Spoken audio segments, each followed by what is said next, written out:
Julius wiped the sweat from his brow, squinting against the glaring sun as he adjusted the strap of his worn leather pack.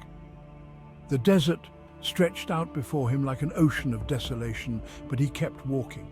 He had to, because stopping meant thinking, and thinking meant remembering. Behind him, Julia trudged silently, her boots kicking up small clouds of dust with each step.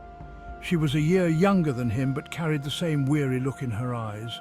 They both did, children of the bombs, born into a world that had no room for innocence.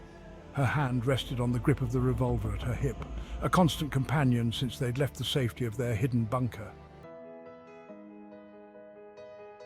They'd been on the road for weeks now, chasing a whisper of hope, a rumor that their parents might still be out there somewhere. "Jules," Julia called out, her voice raspy from the dry air. "How much further do you think?"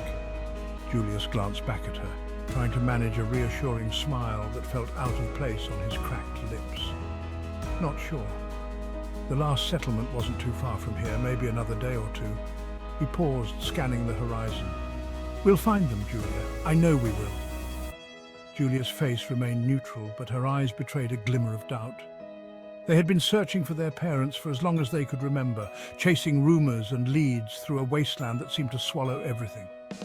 The truth was, deep down, Julius wasn't sure if they were chasing ghosts. The map they carried was old and unreliable, a scrap they'd scavenged from a merchant who claimed to know the locations of the last known resistance groups. But everything out here felt like a trap. Raiders, radiation, and the ever-present fear of running into a Brotherhood patrol. They were just two kids in a land where only the ruthless survived. As the day dragged on, they passed by the wreckage of an old school bus, its once bright paint now faded and rusted. Julius slowed his pace, feeling the hairs on the back of his neck rise. He gestured for Julia to stay quiet. "Raiders?" she whispered, her hand already gripping the revolver tightly. Julius nodded. "Could be." They crept closer, using the shadows to mask their movements. The silence felt heavy, unnatural. Then, from the other side of the bus, a sound, a soft, almost rhythmic tapping like metal on metal. Julius crouched low, his pulse quickening. Julia followed his lead, drawing the revolver in one fluid motion. He motioned her to stay back and moved forward, edging around the front of the bus. When he peeked around the corner, he froze. There, sitting cross-legged in the dust, was an old man tapping a piece of rebar against a broken radio. His clothes were tattered, his face sunken, but his eyes gleamed with something that unnerved Julius. "You lost, boy!" the old man rasped, without looking up. His voice cracked, but there was a dangerous edge to it. Julius didn't answer right away, his mind racing. Something about the man seemed off, like he was waiting for something or someone. Julia appeared beside him, her revolver aimed at the stranger. "Who are you?" she demanded, her voice hard. The old man chuckled, a dry, hollow sound. "Who am I?" he said, finally looking up. "I'm no one.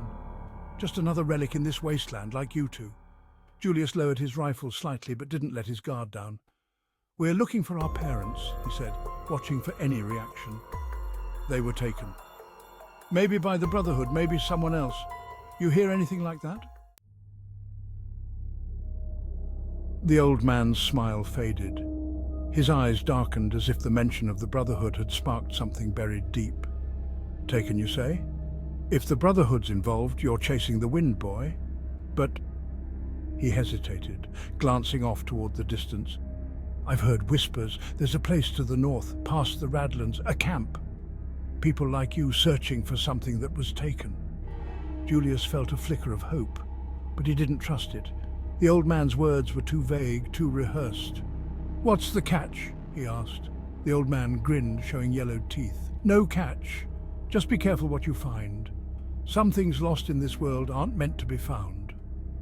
Julius exchanged a look with Julia, who hadn't lowered her gun. She shook her head, distrust clear in her eyes.